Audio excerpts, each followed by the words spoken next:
गोपीजन वल्लभा गिरिवरधारी जय राधा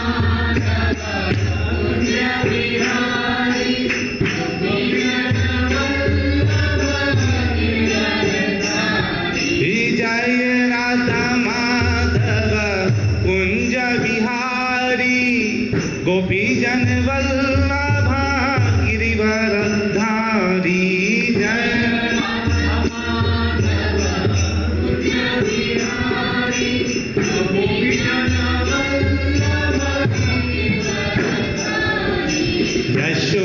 यशोदानंदन व्रज जन रंजना यमुना तीरावनचारी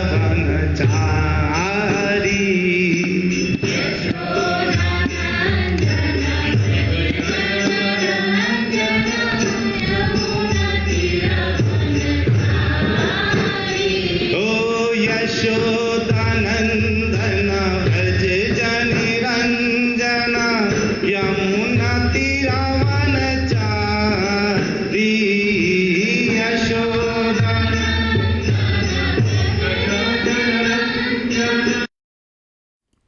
ओम नमो भगवते वासुदेवाय। ओम नमो भगवते वासुदेवाय। ओम नमो भगवते वासुदेवाय। नारायणं नमस्कृत्य नरं चैव नरोत्तमं देवीं सरस्वती व्यासं ततो जयमुदीरयेत्।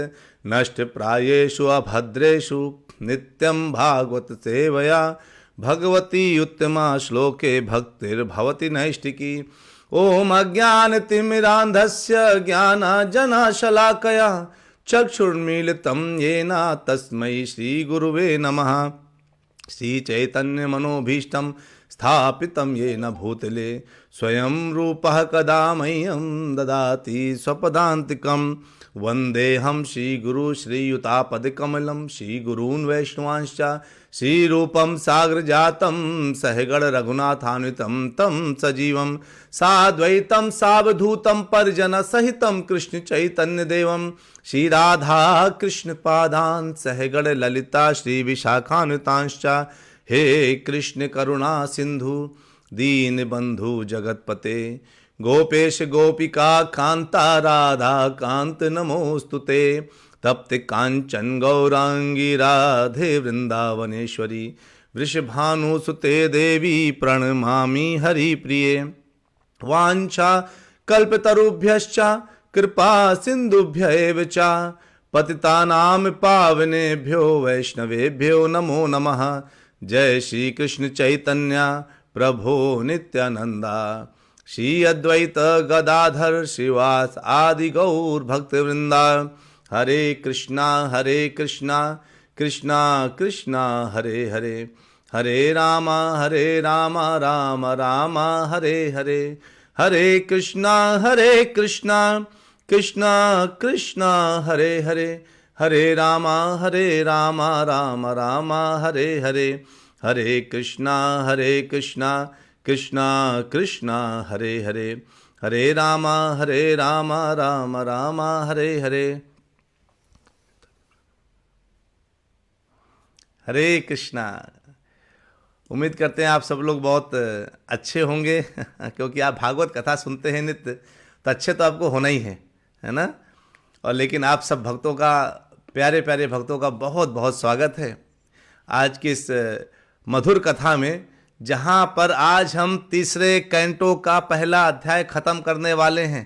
देखिए, कहते हैं ना, होके मायूस नायूस शाम से ढलते रहिए, जिंदगी भोर है सूरज से निकलते रहिए, एक ही पैर में ठहरोगे तो थक जाओगे, धीरे धीरे ही सही राह पे चलते रहिए। मंजिल प्राप्त करना है तो हमें धीरे धीरे ही सही, लेकिन राह पे चलते रहना चाहिए। हमने अभी देखिए धीरे धीरे करके पहला कैंटो खत्म किया, दूसरा कैंटो खत्म किया। भागवतम का साधारण बात नहीं है, अच्छे अच्छे लोग खत्म नहीं कर पाते, इसको समझ नहीं पाते, पढ़ नहीं पाते। अच्छे अच्छे लोग, जो लोग सोचते हैं अब मैं पूरी भागवतम को आज से शुरू करूंगा और मैं खत्म करूंगा, लेकिन देखिए बिना संग के ये संभव नहीं है। अगर आप सुनने के लिए नहीं आएंगे तो मैं कभी नहीं पढ़ूंगा और मैं बोलने के लिए नहीं आऊंगा तो आप कभी नहीं सुनेंगे, क्योंकि कौन सुने, डेली एक श्लोक तो करते करते हमने पहला कैंटो खत्म किया, दूसरा खत्म किया, और आप सबको बहुत बधाइयां कि हम तीसरे कैंटो का पहला चैप्टर आज खत्म कर देंगे और उसमें बहुत अच्छे ढंग से समझेंगे क्या है आज का विषय। क्या है आज का विषय? ये है, देखिए, भगवान ने कौरवों को क्यों नहीं मारा स्वयं, है ना। वो चाहते तो एक बार में बस एक सुदर्शन चक्र भेजते और सबके सब मारे जाते, है ना। तो आप सभी वैष्णव को, परम वैष्णव को मेरा बहुत बहुत नमन। मेरी आवाज़ आपको क्लियर आ रही है? हरी बोल। तो जो है उम्मीद करता हूँ आपको आ रही होगी मेरी आवाज़ बिल्कुल क्लियर। और अब हम लोग शुरू करते हैं, देखते हैं कि आज 3 श्लोक होना है, तो थोड़ा सा इमिडिएटली खोलते हैं। इसमें जो है शायद मेरा वीडियो ऊपर चढ़ा हुआ है, ठीक है। तो अब आपको ये मेरा स्क्रीन दिख रहा होगा, इसको राग से देखिए। मैंने सबसे कल एक रिक्वेस्ट करी थी कि आप लोग एक एक श्लोक, मतलब कोई भी 41-42 में कोई श्लोक का रिकॉर्ड करके भेजिए। अगर आपको कॉन्फिडेंस नहीं है तो टेंशन मत लीजिए, कोई बात नहीं है। अगर लगता है कि श्लोक मुझसे नहीं पढ़ा जा रहा है तो कोई इशू नहीं है, आप तब भी कोशिश करिए। हमेशा हमें श्लोक पढ़ने का ना प्रयास करना चाहिए, और जितने अच्छे से पढ़ेंगे उतना आनंद आएगा, है ना। चलिए इसको हम लोग पढ़ते हैं। नूनम नृपाणाम त्रिमिदोत्पथानाम महीमुश्चालयताम चमुभिः वधात् प्रपन्नात् जिहीर्षयेषोऽप्युपैक्षिताघं भगवान कुरूणाम, है ना। युपेक्षिताघम भगवान कुरूणाम। देखिए ये बहुत उत्तम श्लोक बोला है उन्होंने। बोला इसमें बहुत ज़्यादा इंफॉर्मेशन आपको मिलेगी। कहते हैं नूनम निसंदेह नृपाणाम, राजाओं के 3 मद उत्पथानाम, यानी मिथ्या गर्भ से बहके हुए, महीम पृथ्वी को मुहुः निरंतर, चालयताम क्षुब्ध करते, चमू भी सैनिकों की गति से, वधात हत्या के कार्य से। कहते हैं प्रपन्न शरणागत, आर्ति जिहीर्षया पीड़ितों के दुख को दूर करने के लिए इच्छुक, ईशा भगवान ने अपि के बावजूद उपेक्षत प्रतीक्षा की, अघम अपराध भगवान कुरुणाम कुरुओं के, है ना। यानी कहते हैं कितना महत्वपूर्ण श्लोक है। कहते हैं भगवान कृष्ण जो है भगवान होते हुए भी तथा पीड़ितों के दुखों को सदैव दूर करने की इच्छा रखते हुए भी वे कुरुओं का वध करने से अपने को बचाते रहे। उन्होंने कुरुओं का वध नहीं किया, यद्यपि वे देख रहे थे कि उन लोगों ने सभी प्रकार के पाप किए हैं, और यह भी देख रहे थे कि अन्य राजा 3 प्रकार के मिथ्या गर्व के वश में होकर अपनी प्रबल सैन्य गतिविधियों से निरंतर पृथ्वी को निरंतर क्षुब्ध कर रहे हैं। तो अब आप कहेंगे बात तो बिल्कुल सही है, आखिरकार ऐसा क्यों, ऐसा क्या हुआ कि भगवान क्या कर रहे हैं? भगवान हैं, यानी कृष्ण भगवान हैं, और वो चाहते तो किसी भी तरीके से कुरुओं को किसी भी समय मार सकते थे। जैसे बहुत चांसेस मिले मारने के। क्या क्या चांसेस मिले, कब मिला मौका? जब जो है आपको याद है ना, द्रौपदी को भरी सभा में खींच करके नग्न करने का प्रयास किया गया, तब भगवान ने कौरवों को मारा नहीं कि अपना सुदर्शन चक्र भेजें और लाइन से सबको मारना शुरू कर दें जो ऐसा कार्य कर रहे थे। नहीं, ऐसा नहीं किया उन्होंने। जब द्रौपदी ने बुलाया तो उन्होंने क्या किया? साड़ी बढ़ा दी, है ना। आप कहेंगे अरे इतना अपमान, और कभी भगवान को कभी किसी ने ग्वाला बोला, अरे ये ग्वाला है, अरे ये क्या इसके मायावी है, ऐसा दुर्योधन ने कटु शब्द बोले, तब भी भगवान ने उसको नहीं मारा। क्या मार नहीं सकते थे भगवान? अरे भगवान तो किसी को भी मार सकते थे ना। भगवान तो भगवान है, सर्व पावरफुल, यानी पूर्ण रूप से उनकी सर्वशक्ति संपन्न जैसे बोलते हैं। अगर आपके पास किसी को मारने का अधिकार हो और आपको कोई सजा देने वाला भी ना हो, और आपको कोई आकर के छोटी सी भी गाली दे देना, तो भी आप गोली मार देंगे उसको। अरे मुझे गाली दिया, इसको तो मैं बस धाएं हो गया, कोई आपको पूछने वाला नहीं है, यानी भगवान के ऊपर कोई बैठने वाला नहीं है। तो जो कहते हैं प्रभु जी, क्षुब्ध meaning Prabhu ji 4 word last like from right. अच्छा, क्षुब्ध मतलब प्रभु जी देखो ना, गतिविधियों से पृथ्वी को निरंतर परेशान कर रहे थे, दुखी कर रहे थे, है ना। जैसे अगर मैं आपको क्षुब्ध करता रहूं, जैसे मैं आपको लगातार परेशान करता रहूं, है ना, ऑफिस में मान लीजिए अगर मैं आपका मैनेजर हूं और लगातार बोलूं तुमने अलग काम किया, आपने बोला हाँ हाँ कर रहा हूं, तभी मैं आपको दूसरा काम दे दूं, अच्छा ये भी करो बैठ करके, ये भी मुझे शाम तक चाहिए, आप कहेंगे अरे यार इसने तो बिल्कुल शुद्ध करके रखा है। उस समय ये शुद्ध शब्द का उपयोग होता है प्रभु जी, है ना। तो जो है कहते हैं कि इधर भगवान के पास अगर हमारे पास इतनी पावर हो तो हम पूर्ण सारे कार्य कर सकते हैं। तो ये प्रश्न उठता है कि जो है प्रभुपाद जी कहते हैं अपने तात्पर्य में, श्रील प्रभुपाद कहते हैं कि अरे ऐसा तो भी सोचा जा सकता कि भगवान ने पहले देखा अपने भक्तों का अपमान सहा, जबकि भगवान क्या कहते हैं, मैं किस लिए आता हूं। भगवान किस लिए आते हैं? भगवान आते हैं अपने भक्तों की रक्षा करने के लिए और दुष्टों का संहार करने के लिए। परित्राणाय साधूनाम विनाशाय च दुष्कृताम, यानी तो दुष्टों का विनाश करना है और परित्राणाम साधूनाम, साधुओं का रक्षा करना है, उनको उबारना है।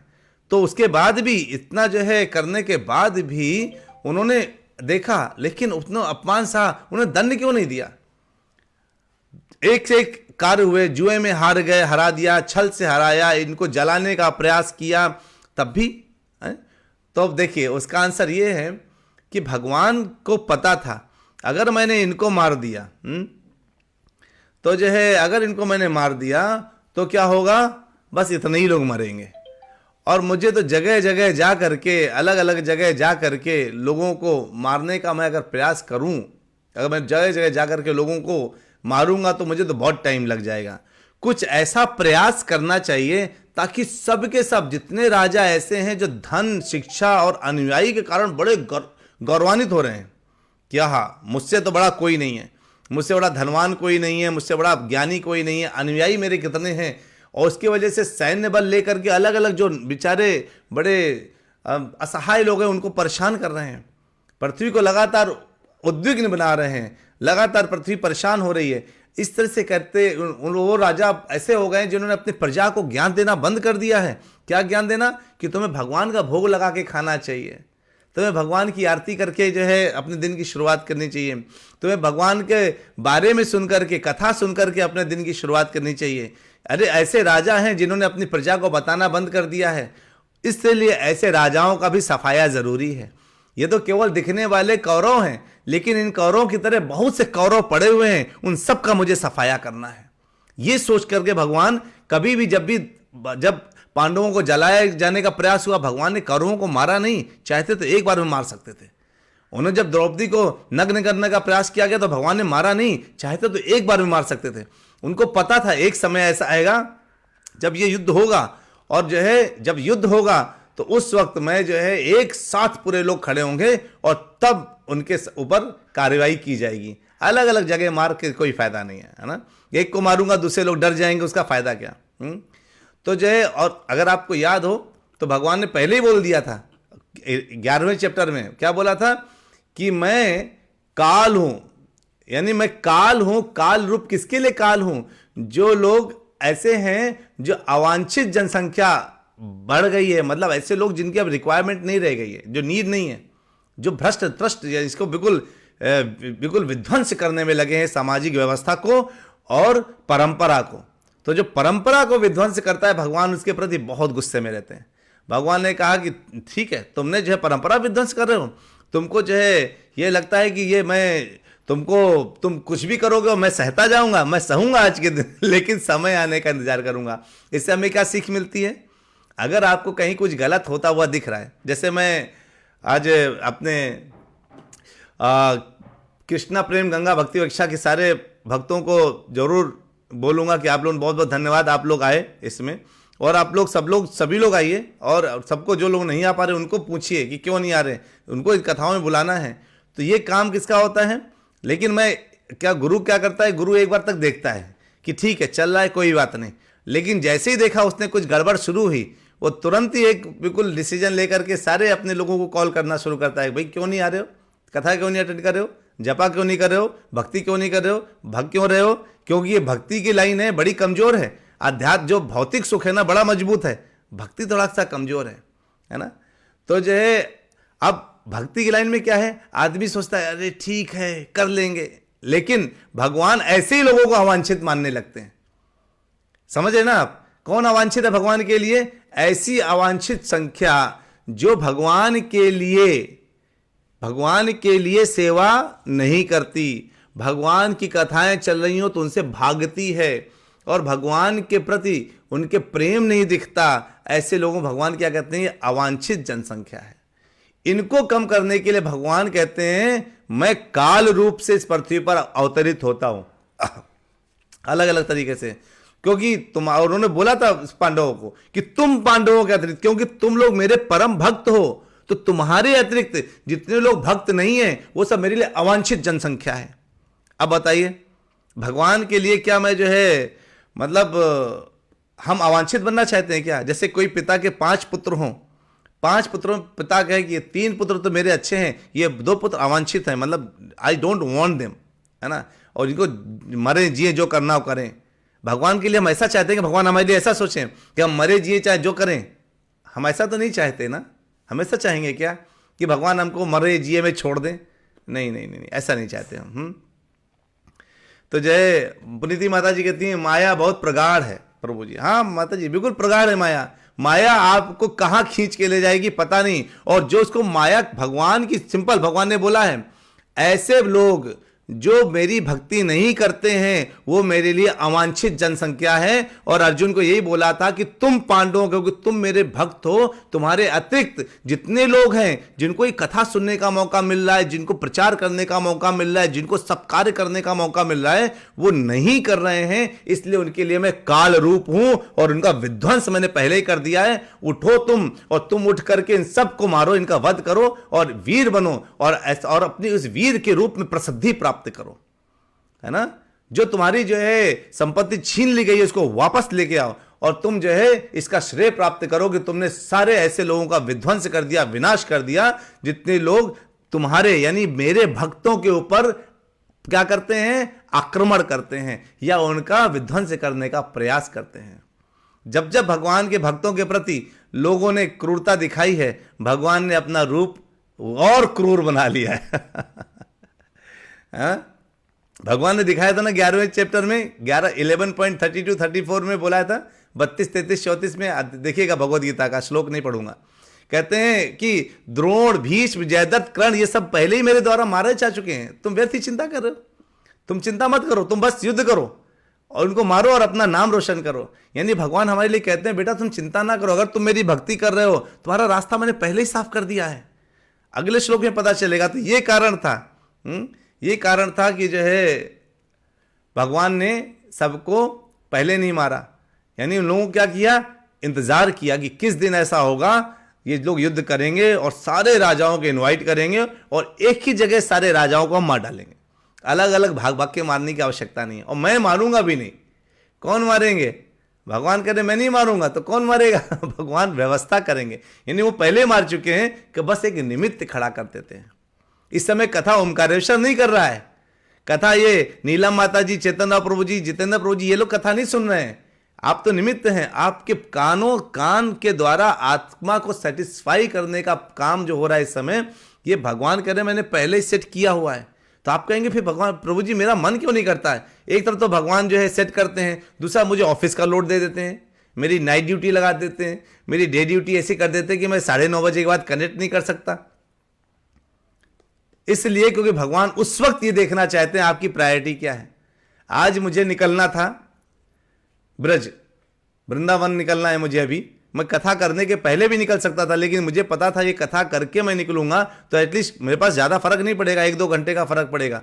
लेकिन कथा करके निकलूंगा तो मेरा प्रायोरिटी है कथा करना है, तो मैं बाद में 1 घंटे बाद धाम चला जाऊंगा तो 3 दिन रुकना कोई दिक्कत नहीं है।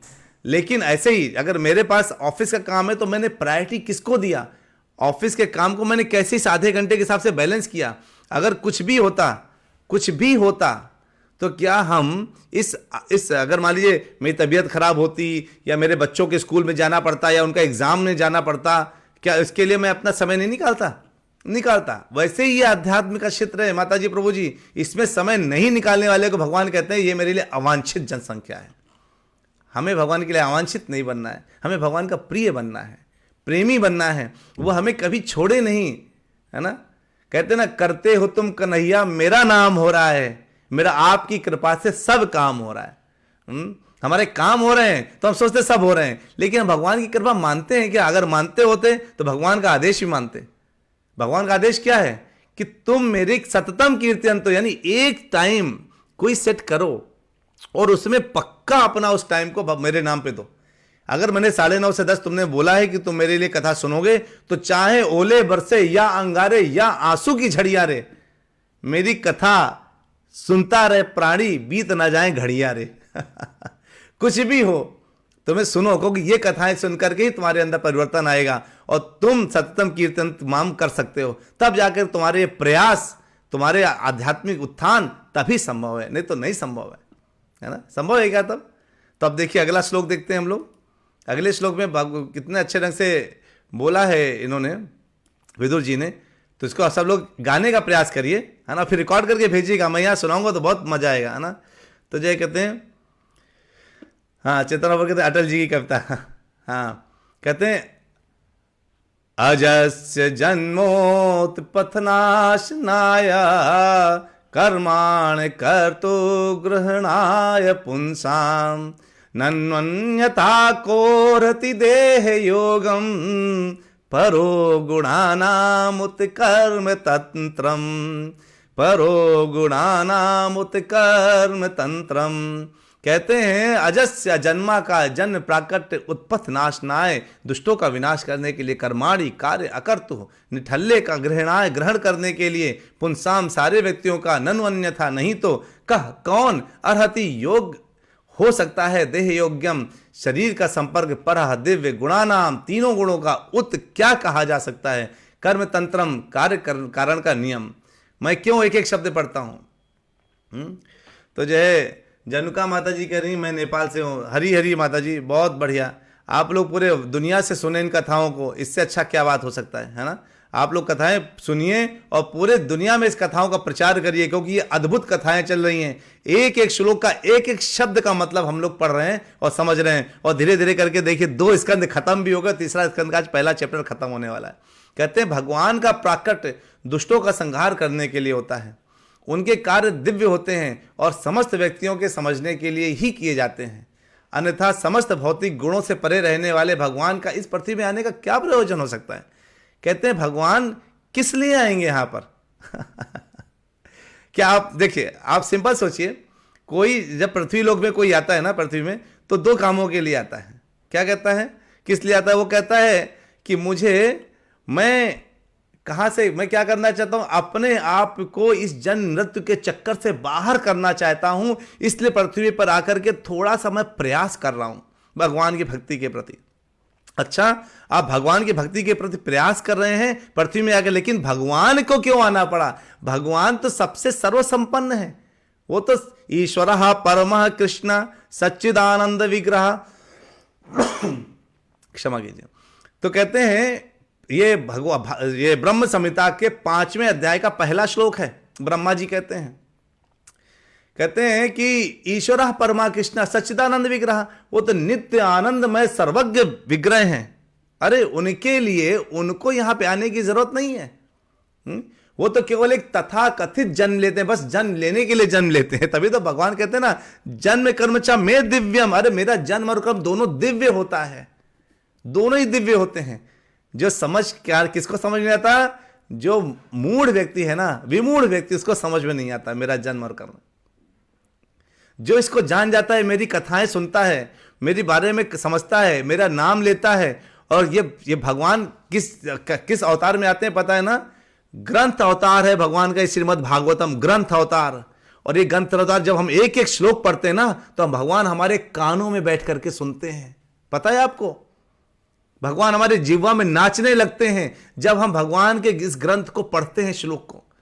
भगवान हमारे हृदय में परमात्मा रूप में बैठे हैं और वहां पर आनंद लेने लगते हैं। वाह, आज मेरे बच्चे ने मुझे बढ़िया खाना खिलाया है। मान लीजिए आपके पिताजी को पनीर पसंद हो और आप उनको क्या खिला रहे हैं? आलू। एक दिन अचानक आपने बोला कि पापा मैंने आज आपके लिए पनीर बनाया है, और पनीर बना करके आपने पापा के सामने रखा, और पिताजी ने कहा वाह बेटा आज तुमने पनीर बना दिया, क्या गजब बनाया तुमने, आज आनंद आ गया, आज मैंने दिल खोल के खाया है। जब हम भागवत कथा सुनते हैं ना, कान से भगवान की इस भागवत कथा को सुनते हैं, बड़े ही धीरे धीरे अपने हृदय में लेकर के जाते हैं। देखिए, समझ में कम आए ज्यादा आए टेंशन मत लीजिए। जो दवाई होती है ना, मेडिसिन, वो मेडिसिन आप मुंह में डाल के खा लेते हैं ना, पता चलता है क्या कि मेडिसिन क्या है, लेकिन तब भी आप उसको खाते हैं ना और आपको शरीर को सुख मिलता है। वैसे ही जब ये भागवत कथा कानों से जाती है ना, हृदय में पहुंचती है, भगवान कहते हैं वाह, आज तुमने मुझे बढ़िया प्रसाद खिलाया बच्चे। उनको ये सुनना, ये कहना पसंद आता है, और उनको यहां जन्म लेने की कोई जरूरत नहीं है। वो केवल ऐसे ही, केवल किसके लिए आते हैं? उत्थान के लिए, अपने भक्तों का। जो भक्त उनके कहेंगे भक्तों के लिए, तो उनको आने की क्या जरूरत है भाई? भक्त तो बस तो जो है वो उसके पृथ्वी में जन्म लेने की क्या जरूरत है? आपको बता दें, जो भक्त होता है ना, वो भगवान से इतना प्रेम करता है, इतना प्रेम करता है कि भगवान से प्रेम करते करते वह विरह की अग्नि में जलने लगता है। जैसे पत्थर घिसते घिसते घिसते घिसते, उसमें क्या होता है, दो पत्थर को घिसते रहिए, ठक ठक ठक ठक, तो उसमें चिंगारी निकलती ना, वो चिंगारी भी जंगल में आग लगा देती है। दो पेड़ की टहनियां ऐसे ऐसे घिसती रहती हैं, उनसे चिंगारी निकलती है और आग लग जाती जंगल में। वो वैसे ही जब ये हरे कृष्ण कृष्ण कृष्ण हरे हरे, हरे राम राम राम हरे हरे भक्त बोलता रहता है, और उसके कानों में ये कथाएं पड़ती रहती हैं, तो उसके अंदर प्रेम की अग्नि की चिंगारी फट उठती है। वो इन चिंगारी से भयंकर दावानल, प्रेम का दावानल और विरह का दावानल जलने लगता है। और वो जो विरह का दावानल है ना, वो भगवान से मिलने के लिए तड़प उठता है, और तब भगवान कहते हैं ऐसे लोगों को दर्शन देने के लिए मैं आता हूं। भगवान आते हैं तो ऐसे भक्त जो हैं वो भगवान के दर्शन करके बहुत प्रसन्न होते हैं, खुश होते हैं, और उनके गदगद होते हैं, और उनकी आंखों से नयनम गलद सुधारया वदनम गद गद रुद्धया गिरा पुल कै निचितम बपुहु कदा तब नाम गृहिणे भविष्यति। भगवान का नाम लेते ही उनके आंखों से आंसू बहने लगते हैं, शरीर गदगद हो उठता है, और उस भाव में चले जाते हैं कि वहां से बस उनका निकलना मुश्किल होता है। ऐसे लोगों के लिए भगवान यहां पर उनकी इस विरह की अग्नि को शांत करने के लिए भगवान धरती पर आते हैं। उनका कोई दूसरा तात्पर्य नहीं है आने का। भगवान कहते हैं ना कि मैं आता हूं, मुझे गए न माम कर्माणि लिंपति न मे कर्म फले स्पृहा इति माम यो भी जानाति कर्म भीर न सबध्यते। मैं यहां पर न किसी कर्म में बंधता हूं, न ही किसी कर्म फल में बंधता हूं। जो इस बात को जान जाता है वो भी किसी कर्म फल में नहीं बनता। यानी ना भगवान बनते हैं, और कहते हैं जो इस बात को जान गया, इति माम यो भी जानाति, अरे वो भी कर्म भिन्ना न सब बद्धते, वो किसी कर्म बंधन में नहीं बनता। वो जो इस बात को केवल जान गया कि मैं यहां पर आकर के क्या करता हूं, केवल और केवल अपने भक्तों के उद्धार के लिए आता हूं। किसी प्रकार से भगवान को अपने भक्तों का उद्धार करना होता है ना। कर्माणि निर्दहति किंतु च भक्ति भाजाम, है ना। तो जो है, और क्या करते हैं, ये ब्रह्म संहिता में 5 का 54वां जो श्लोक है, उसमें क्या लिखते, कर्माणि निर्दहति किंतु च भक्ति भाजाम, यानी भक्ति में लगे हुए लोगों के कर्म के फलों का जो बीज है ना, उसको मैं विध्वंस कर देता हूं, ताकि लोग क्या करेंगे, जब कर्म के जो हमारे पूर्वत जो पाप कर्म के फल हैं वो बीज खत्म हो जाएगा, तो हमें कोई कष्ट नहीं होगा। हम यानी मतलब भगवान हमारे कष्टों को खत्म कर देते हैं। भगवान हमारे रक्षक हैं, भगवान भक्तों के रक्षक के रूप में आते हैं यहाँ पर। और भगवान क्या है, सबको आनंद देते हैं, चाहे वो कर्मी हो, चाहे ज्ञानी हो, चाहे भक्त हो। भगवान सबको आनंद देने के लिए आते हैं, है ना। इस तरह से भगवान, और यही नहीं कि भगवान केवल, अगर कोई असुर भी सामने आ गया और भगवान ने अगर उसका भी वध कर दिया ना, तो उसको भी मोक्ष दे देते हैं। सोचिए, यानी भगवान के लिए सुर असुर नहीं, जो उनके सामने आ जाओ बस। अगर आपके अंदर बहुत कमियां हैं, आपको लगता है अरे मैं तो मांसाहार करता हूं, या मैं तो व्यभिचार करता हूं, मैं तो जुआ खेलता हूं, मैं कैसे भगवान की कथा सुनूं, अगर ऐसा भी मन में लग रहा है ना, तो भी मैं बता दूं, भगवान कहते हैं कि तुम मेरे पास आ जाओ, मैं तुम्हारा तब भी कल्याण कर दूंगा, तुम्हें सारे पापों से मुक्त कर दूंगा। सर्वधर्मान परित्यज्य मामेकम शरणम व्रजः अहम त्वाम सर्व पापेभ्यो, सारे पापों को मैं खत्म कर दूंगा। सोचिए, आज तक जितने पाप बटोरे होंगे सब खत्म हो जाएंगे। और आप लोग बहुत बहुत बधाई हो। अब हम पढ़ने जा रहे हैं अंतिम श्लोक इस अध्याय का। इस अध्याय का अंतिम श्लोक ये दिख रहा है ना आप लोगों को, थोड़ा और बड़ा कर दूं क्या? अभी दिख रहा होगा? देखिए, तो ये अंतिम श्लोक, इसको गाइए हमारे साथ बढ़िया बैठ करके। और ये है इस अध्याय का अंतिम श्लोक, और आप लोग बहुत बड़ी सफलता प्राप्त करने वाले हैं। एक और चैप्टर को हम खत्म करने वाले तीसरे अध्याय के, तीसरे कैंटो के। तस्य प्रपन्ना खिल लोक पानाम अवस्थितानाम नुशासने स्वे अर्थाय जातस्य यदुष्वजस्य वार्ताम सखे कीर्तय तीर्थ कीर्ते।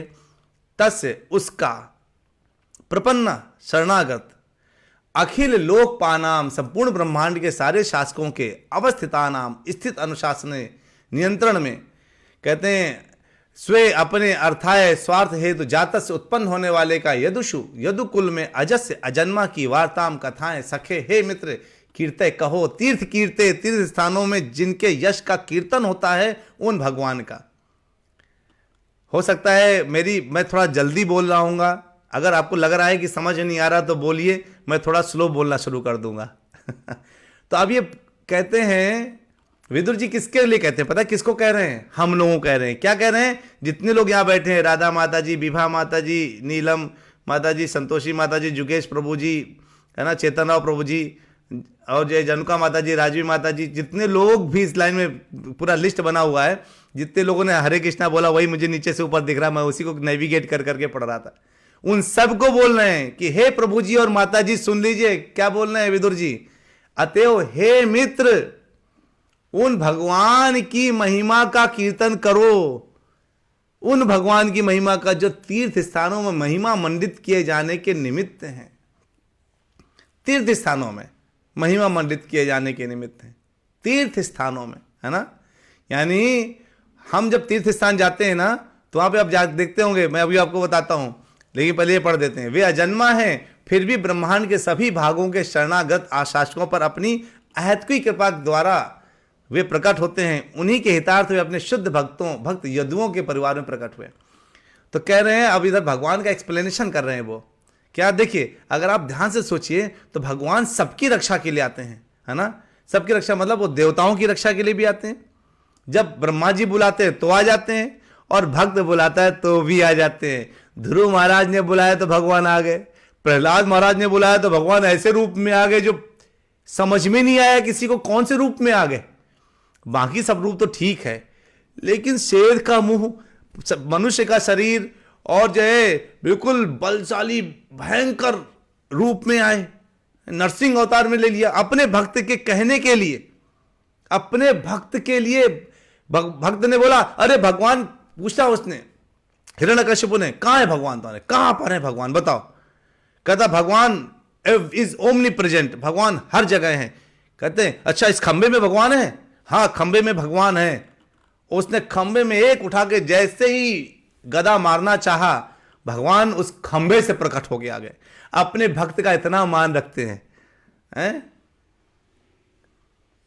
अपना मान चाहे टल जाए पर भक्त का मान न टलते देखा, भक्त का मान न टलते देखा। भगवान को आज तक कभी भगवान ने अपने भक्तों के लिए, भगवान ने बोला था मैं हथियार नहीं उठाऊंगा, लेकिन चूंकि भीष्म पितामह उनके परम भक्त हैं और उनकी इच्छा थी कि आज मैं भगवान से शस्त्र उठवा के रहूंगा, भगवान को पता चल गया और भगवान ने क्या किया, ठीक है भीष्म, अगर तुम्हें इस बात का पता चल गया, अगर तुम्हें इस बात का मन है कि मैं शस्त्र उठाऊं, तो मैंने वचन दिया था कि मैं शस्त्र नहीं उठाऊंगा, लेकिन मैं तुम्हारे लिए अपना मान खो देता हूं और मैं शस्त्र उठा करके ये बता देता हूं कि मैं अपने वचनों में भी नहीं रहूंगा अगर मेरा भक्त चाहता है कि मैं अपने वचन का त्याग कर दूं तो।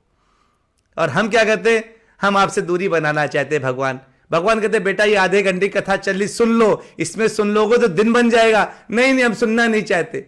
अरे प्रचार करो, ये अमृत है, ये कथा नहीं है, ये अमृत का पान हो रहा है, ये कथा का पान नहीं हो रहा है, आनंद का पान हो रहा है, इसका प्रचार करो, लोगों तक पहुंचाओ। नहीं नहीं नहीं नहीं, हमारे पास टाइम नहीं प्रभु जी, भगवान हमारे पास टाइम नहीं है। हम भगवान से ही कहते हैं, भगवान अपने भक्तों के लिए अपने वचन छोड़ देते हैं, अपने भक्तों के लिए कहां से, सोचिए गोलोक में भगवान की सेवा करने के लिए पता है हजारों हजारों लाखों लाखों अरबों अरबों गोपियां लगी हुई हैं, गोपियां लगी हुई हैं, है ना। इतने हजारों लाखों गोपियां लगे हैं वो उसका, और राधा रानी उनको 56 भोग खिलाती हैं और न जाने कितने प्रकार के, और जो भोग बना देती हैं एक बार वो दोबारा जीवन में नहीं बनाती। राधा रानी उनके लिए एक बार जो खाना खा लिया भगवान ने, एक बार अगर दाल खा ली तो अरहर की दाल दोबारा नहीं बनेगी राधा रानी के राज्य में, वो कुछ और बनाएंगी और ऐसा ऐसा बना के प्रस्तुत करेंगी भगवान के लिए इतना आनंद। और भगवान वो सब छोड़ करके यहां पे आते हैं गाली खाने के लिए पृथ्वी लोक में आते हैं, अरे ये तो ग्वाला है, मायावी है, बेकार है, तब भी भगवान हंसते हंसते सुनते हैं, हंसते हंसते सुनते हैं। अरे ये तो माखन चोर है, चोर। आप किसी को चोर बोलिए, आपको कोई चोर बोले तो कैसा लगेगा? आपको अच्छा लगेगा क्या? नहीं अच्छा लगेगा ना। लेकिन भगवान को जब चोर बोलते ना तो लोगों को माखन चोर भगवान की जय ये भगवान है हमारे। एते चांस कला पुंसा कृष्णस्तु भगवान स्वयं। कृष्ण स्वयं भगवान होते हुए भी क्या करते हैं? वो केवल और केवल यहां पर किस लिए आते हैं? अपने भक्तों को आनंद देने के लिए आते हैं। ये जो है इस समय जो कथा में आए हैं ना, भगवान कथाओं में आ रहे हैं, ये भक्तों को आनंद देने के लिए अपनी कथा ग्रंथ के रूप में अवतार लिए उन्होंने। ये ग्रंथ अवतार है, तभी हमें इतना आनंद आता है भगवान के बारे में सुनने के लिए। नहीं तो क्यों लोग सुनना चाहेंगे? और हमें सुनना चाहिए। हमें जब ये आधे घंटे की कथा वो है, सोचिए कोई आधे घंटे का सीरियल चल रहा है जो आप छोड़ नहीं सकते। कभी सास भी क्यों की बहू थी, है ना, छोड़ता था क्या कोई? मैं देखता था हर घर में चल रहा है सीरियल।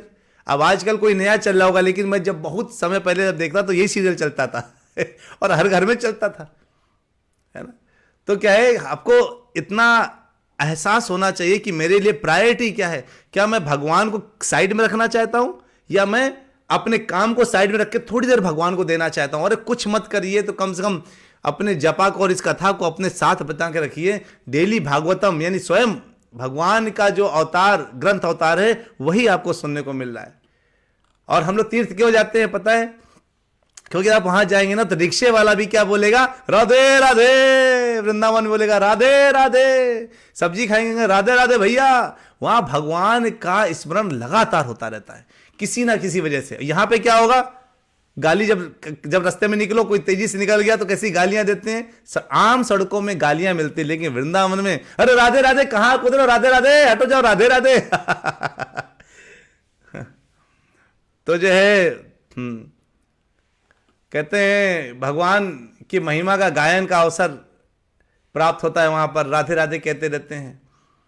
और मथुरा, प्रभुपाद जी कहते हैं तीर्थ यात्रा में मथुरा वृंदावन ये सब ठहरने का अवसर प्राप्त हो जिनको, वो जाना चाहिए। 4 बजे तक सुबह लोग जगताते हैं और बहुत मस्ती करते हैं। तो हम लोग कभी अपनी गौ गोविंद सेवा की तरफ से, ग्रुप की तरफ से एक हम लोग क्या यात्रा रखेंगे। उस यात्रा में सब लोग जो है, सब लोग आइएगा, है ना, जो लोग आ सकते हैं आइएगा। हम लोग कभी बनाएंगे, कभी मायापुर की यात्रा बनाएंगे कभी, और बहुत अच्छे से एक एक जगह का एक्सप्लेनेशन करेंगे, बताएंगे इस जगह में ये हुआ था, जहां से जिस कुएं से राधा रानी पानी निकालती थी वो कुआं बिल्कुल पास में बना हुआ छोटा सा कूप है वो भी बताएंगे आपको। वृंदावन में अलग अलग जगह पर जो है अलग अलग जगह पर आपको लेके जाएंगे। जब कभी करेंगे मायापुर चलेंगे, नवद्वीप चलेंगे, बहुत आनंद लेंगे। तो भगवान की ये कथा और भगवान अभिन्न है, दिमाग में डाल लीजिए इस चीज को। भिन्न नहीं है वो, अलग अलग नहीं है। इसलिए सबको बोलिए कि अरे भाई जीवन बना लो अपना, क्यों ये केवल और केवल आहार निद्रा भय मैथुन में लगे हुए हो? अरे इन सबसे बाहर निकल के थोड़ा कथाओं में लगो। ये कथाएं बार बार नहीं मिलेंगी। मैं आपको बता रहा हूं, इंटरनेट की दुनिया में पहली बार ऐसा हो रहा है कि भागवत कथा का एक एक श्लोक, एक एक शब्द का मतलब कब बताने का प्रयास हो रहा है। और ये एक यज्ञ है, जितने लोग इस यज्ञ में बैठ गए भगवान ने उनका नाम नोट कर लिया, ये ध्यान रखिए। बाकी लोग तो भगवान के लिए अवांछित हो जाते हैं, है ना। चलिए, बहुत आनंद आया। आज हमने चैप्टर 1 खत्म किया, अब अगली कल बढ़ेंगे चैप्टर 2। तो पुनीता माता जी कहती हैं प्रभु जी शॉपकीपर से कुछ सामान लो, थैंक यू बोलते हैं उनको, तो वो कहते हैं थैंक यू नहीं मैडम, राधे राधे कहिए। हाँ देखिए, वृंदावन का ये काम है, वहाँ तो राधे राधे चलता है ना। बहुत अच्छा। तो आप लोग कथा कैसी लगी? आपको समझ में आया? अच्छा लगा? कुछ बुरा लगा हो तो क्षमा कीजिएगा, हम तो कथा के भाव में बोलते रहते हैं कुछ ना कुछ। अगर आपको आनंद आया है तो हरि बोल लिखिए, हरे कृष्णा लिखिए और अपने व्यक्तित्व को बताइए। और आपको मैंने बोला था कि आप इन श्लोकों को, जो जैसे मैंने आज श्लोक पढ़ा ना, कोई भी एक श्लोक, जरूरी नहीं तीनों श्लोक, एक श्लोक कोई रिकॉर्ड करके भेजिए ताकि मैं अपनी कथा के पहले सुनाऊंगा। मैं बताना चाहता हूँ दुनिया को कि जो है ये देखिए हमारे जो भक्त हैं, जो गौ गोविंद सेवा परिवार के लोग हैं, वो श्लोक कितना अच्छा बोलते हैं। तो मैं श्लोक को गाता हूँ ना, तो आप लोग भी वैसे गाने का प्रयास करिए, है ना, और बोलिए। ठीक है, चलिए, बहुत अच्छा, सभी ने बोला हरी बोल, अच्छा लगा सबको, बहुत अच्छा।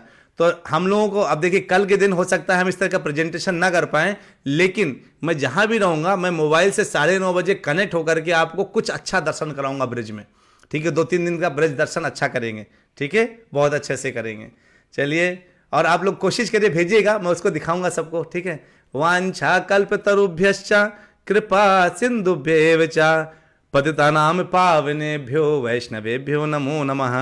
हरे कृष्णा कृष्णा कृष्णा हरे हरे, हरे रामा राम रामा हरे हरे। तो चलिए मिलते हैं ब्रेक के बाद, कल फिर 9:30 बजे ब्रिज दर्शन करेंगे। कुछ अगर जो भी अच्छा होगा अच्छा ही करवाऊंगा, आपको थोड़ा सरप्राइज है। ठीक है हरे कृष्णा, मिलते हैं कल के दिन 9:30 बजे।